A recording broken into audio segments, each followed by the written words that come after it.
Well, hello again and welcome to Spotlight. Today we're going to be talking about politics, which is not terribly unusual for us as a subject, but it's going to be about the former president and the current president and where they stand. And I hope we're going to concentrate mainly on the current president.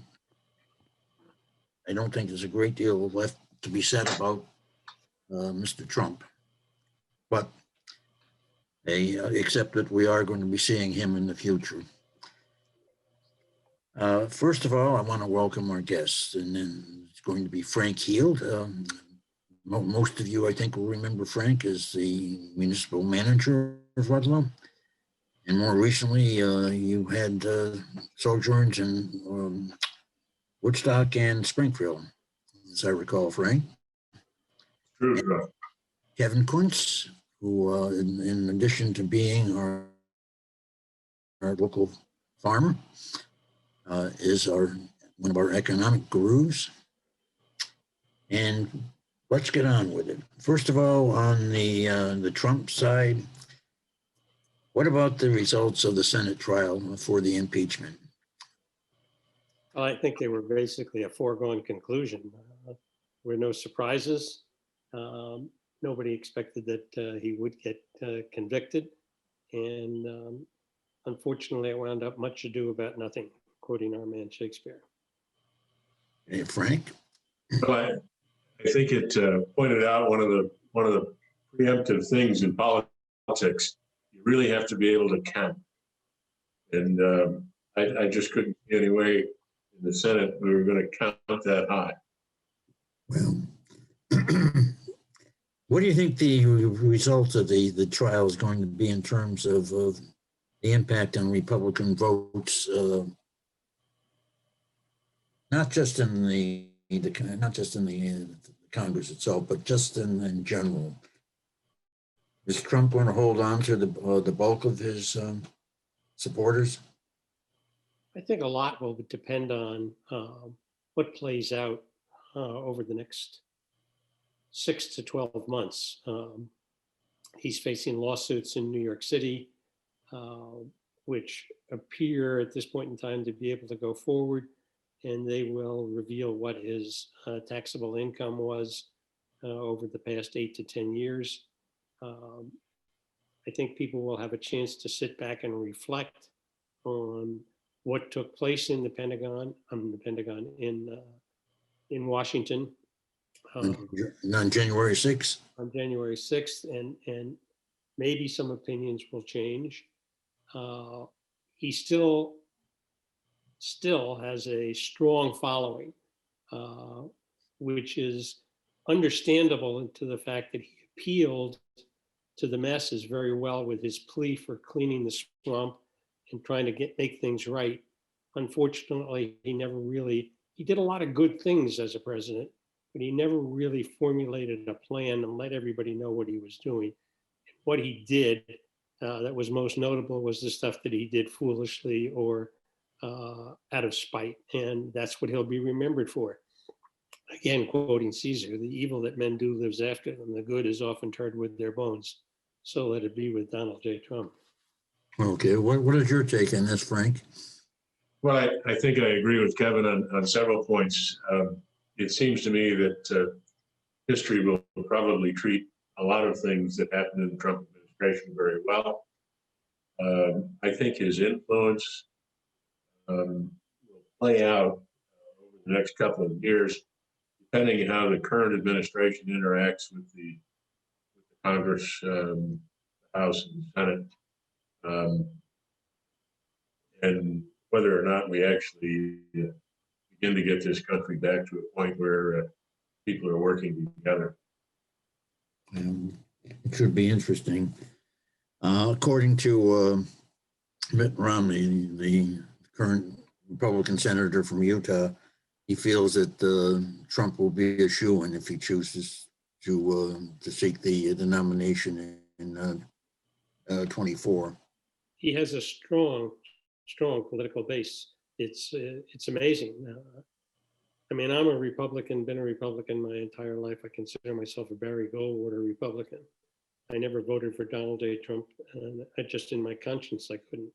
But there have been several surveys. I don't know if it was one last week by the Wall Street Journal that 80% or almost 80% of the Republican voter populace still thinks highly of Donald J. Trump. Well, and there's still talk about the lost election and all that went with it. The thing I find a little hard to take is the rationalization that some people have about the the insurgency in the January 6th in the Capitol really did no harm. Hmm. The last I can recall, they reckon it's going to be at least $30 million to make repairs, and that's just probably a first glance at it. Well, unfortunately, the structural stuff, the physical structural stuff can be repaired. I don't know if the openness which we had about the Capitol building can ever be repaired. I don't know if it will ever be able to have that before. I think one of the great beauties of anybody who's gone down to Washington is that capability to just walk in that building and walk around. Yeah. I don't know that that'll ever be allowed again. Now, what about the future of the Republican Party itself? There seems to be not a tremendous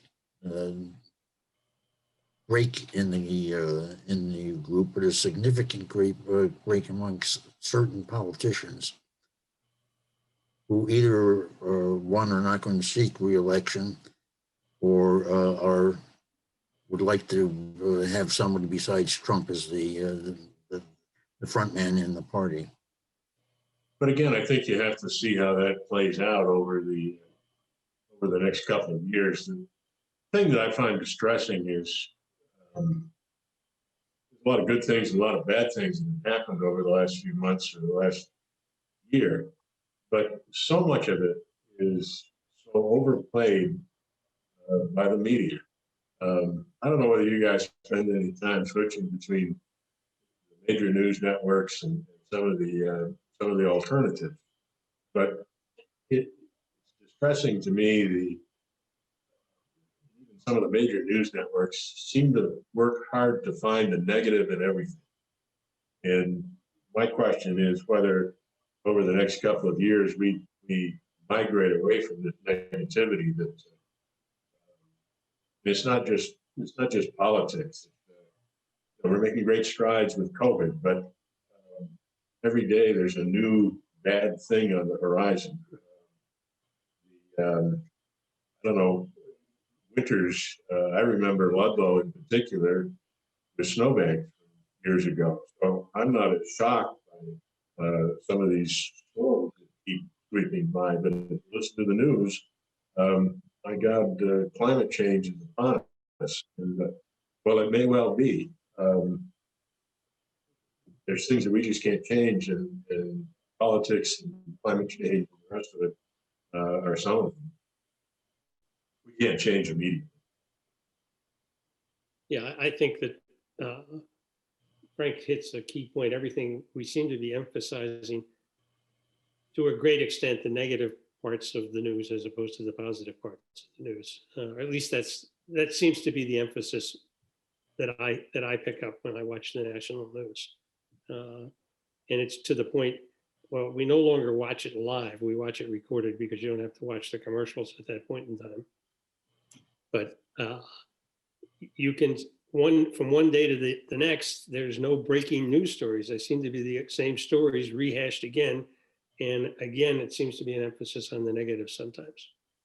You know, I can't help but, this is really not politics, but talking about the media. And recently, I think you've all heard about Tiger Woods' accident. One of the things that really impressed me, the word impresses isn't a bad word, but concerned me about the media coverage of that was their emphasis on he hasn't been charged with anything yet. Right. I mean, the poor guy's got a a fractured leg, compound fracture. It's almost as if they were disappointed. Right. And Jesus, they did not find anything in that it could have incapacitated him. And then they didn't find anything and they interviewed him again and they didn't find anything that incapacitated. You're right. I think this is a reflection of what both of you were saying regarding. To an extent, I think you're right. I think, unfortunately, it's the media on both sides of the question. It's hard to find a media that is really central and stays with the news, other than perhaps PBS. PBS is too verbose, and just in terms of watching it for an hour. I'm good for 20 minutes, and that's about it. I think you're right. PBS makes an attempt to bring both sides to the story, more so than any of the other networks do. Well, I mean, there are certain networks that I've simply stopped watching. I think both of you know I'm a Democrat, a JFK Democrat. But they were almost as good as the Goldwater Republicans. Well, the thing people don't realize about John Kennedy is that he was not a bleeding heart liberal. Oh no, not at all. Kevin, we share a mutual respect. Barry Goldwater was one of my early heroes. Oh, but today I find myself, I characterize myself as an Aiken Jeffords Republican. As a what Republican? An Aiken Jeffords Republican. Oh, and I give Jim a pass for going independent. Well, they were good men. They were good people. Well, they approach things with a relative degree of conservatism, but a social compassion. And I think particularly here in Vermont, we have to be very conscious of the need for social compassion. Well, okay, now let's talk about Joe Biden, our current president.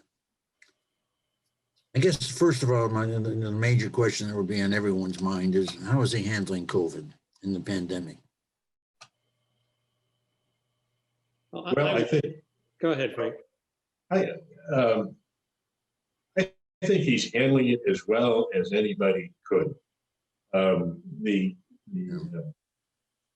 dynamics of getting from the manufacturer of vaccine to somebody's arm is enormous. I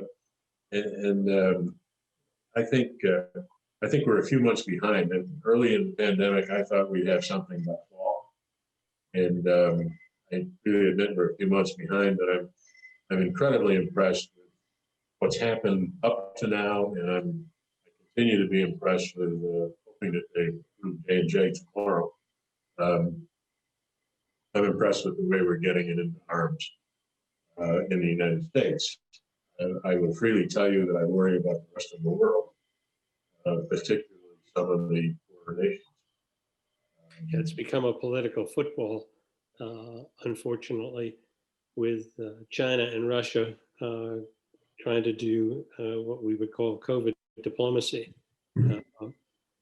Not obviously, both obviously not working under the free enterprise system, are trying to use it as a political crowbar in Africa and the South American countries. I believe that free enterprise ultimately will figure out a way to get the COVID vaccine distributed quite well in all areas of the world.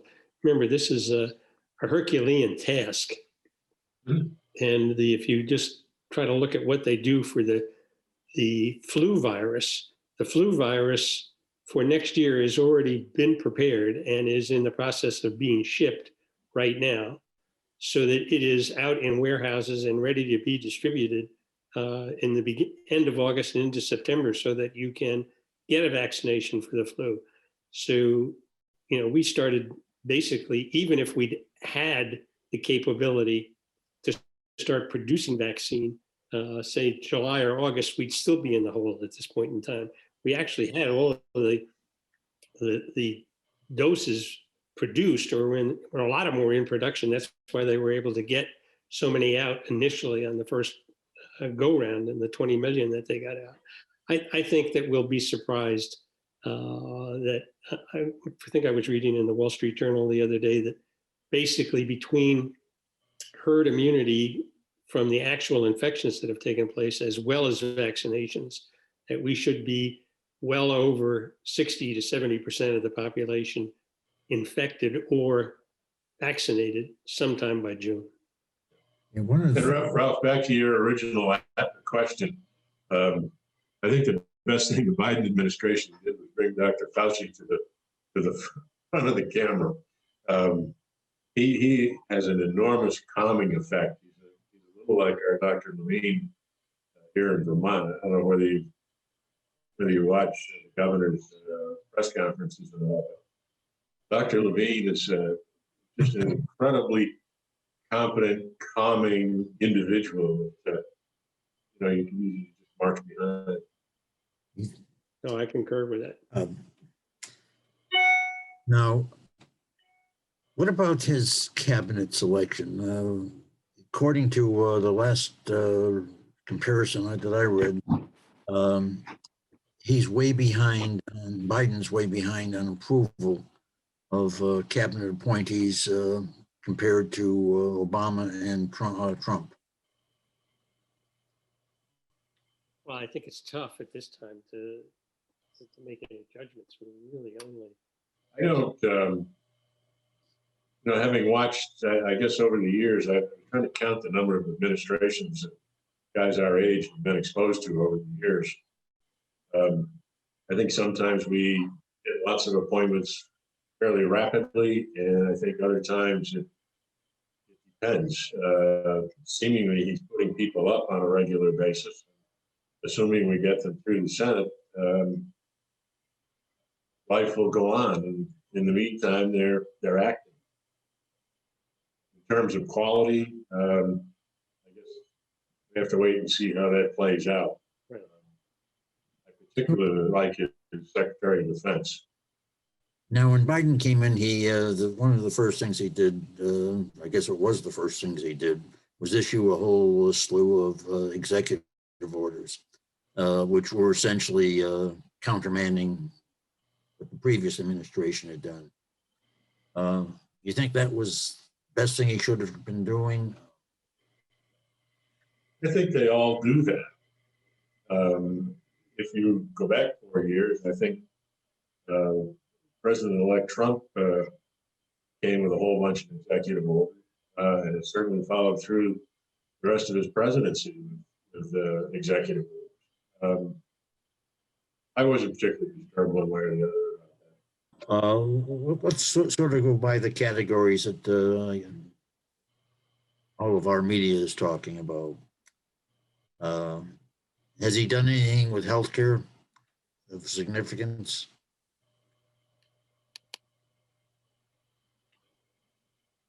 Now I feel like I'm in a civics test. I don't know about you, Kevin, but I can't go through the appointees on a point-by-point basis. Treasury Secretary and Defense, both I know, but other than that, I don't. Okay.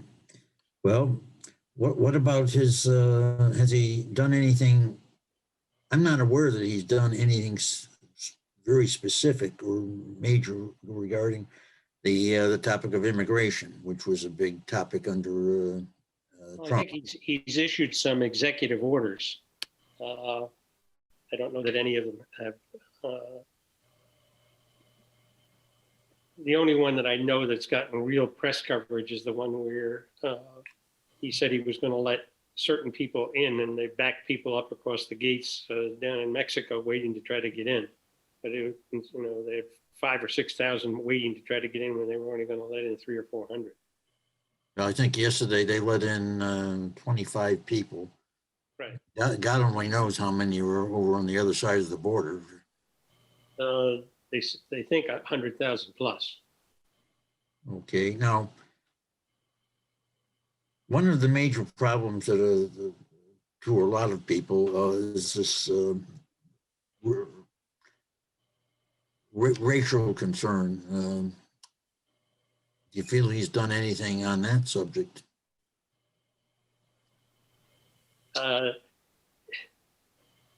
It's so difficult. How do you measure what he's done on racial consciousness or the so-called, quote, systemic racism that we have, which I don't believe we do in the United States.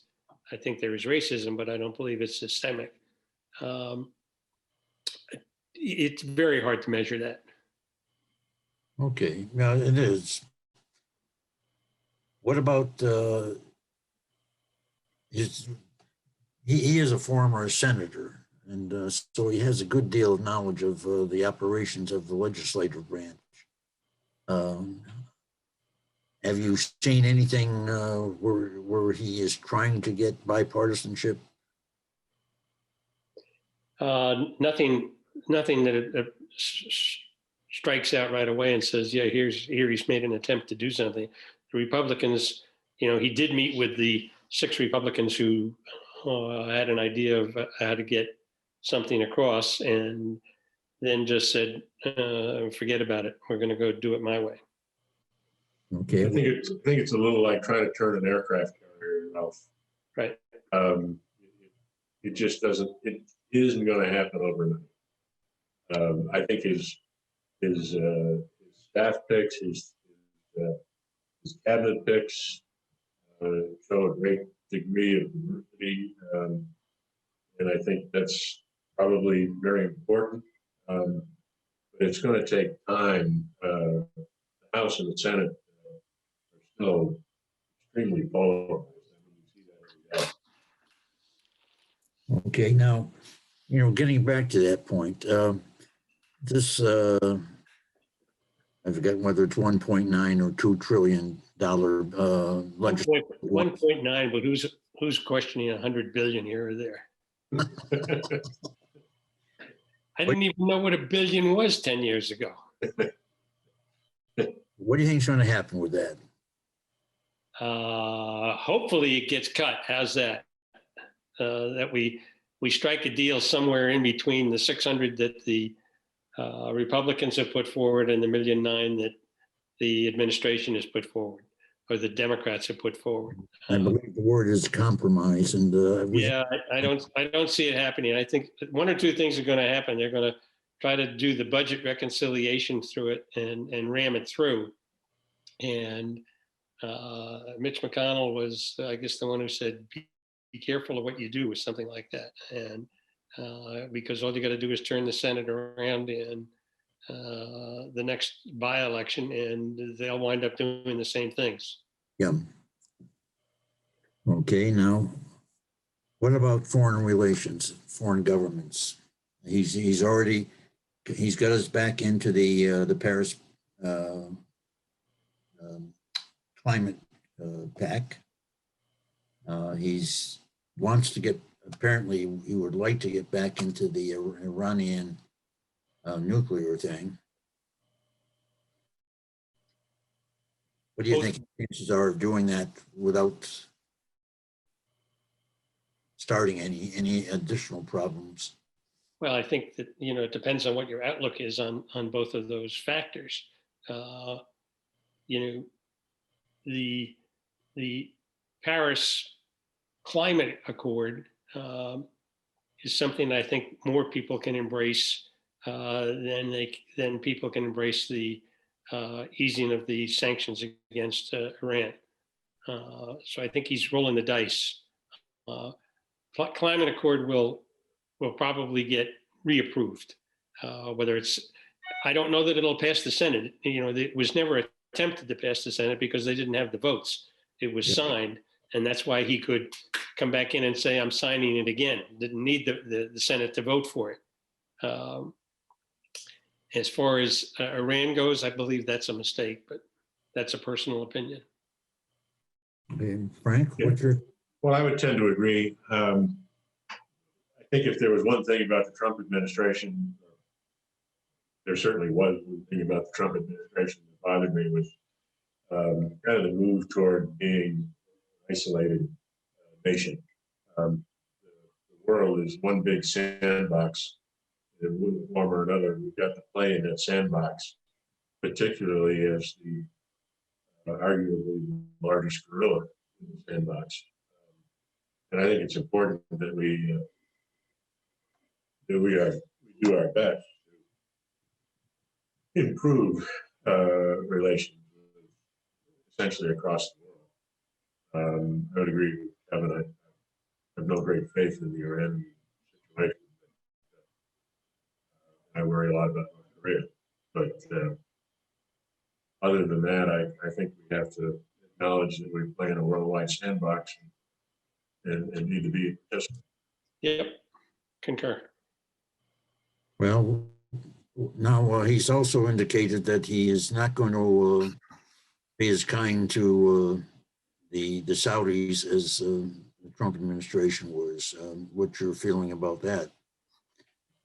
Since they represent a major military consideration for us in terms of us having strategic bases. I don't think it changes what I just said. In varying degrees, we have to play with all of the players in the big sandbox. We don't understand, nor do we appreciate the culture in many nations.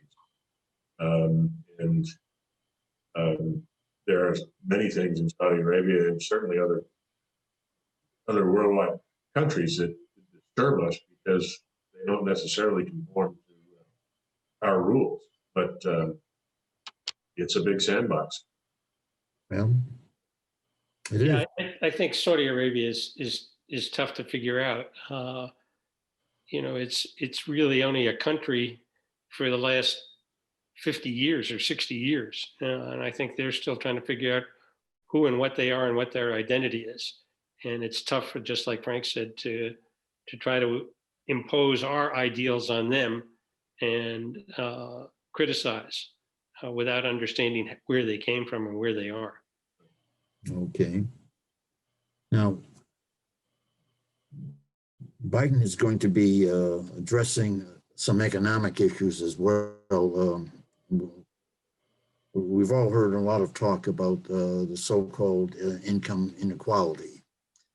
Is he likely to have any, be able to get anything done on that, given everything else that's going on? Well, you had what causes the income inequality?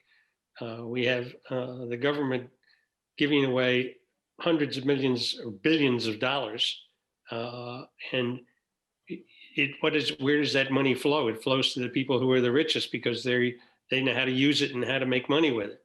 So the income inequality, I think, has been exacerbated by the poor spending habits that we have on a state and local and national level. Okay. Well, given the situation with that COVID brought on, which I think has undeniably created an economic crisis for a large portion of the population, what can be done to alleviate that pressure on them? I mean, a lot of people just don't have any wherewithal. Simple answer is get everybody vaccinated. Sorry? Simple answer is get everybody vaccinated. Well, I think you're trying to do that, but you feel that this is going to be COVID is going to usher in a new change in work habits? I think it already has. It already has. Obviously, look at what's happening right now with the three of us. Normally, we'd be sitting in a studio and sipping on a cup of coffee or a glass of water and having a discussion back and forth and laughing and not having to worry about speaking over the other person and have a repartee going back and forth. So is it going to change it? Yeah. It already has.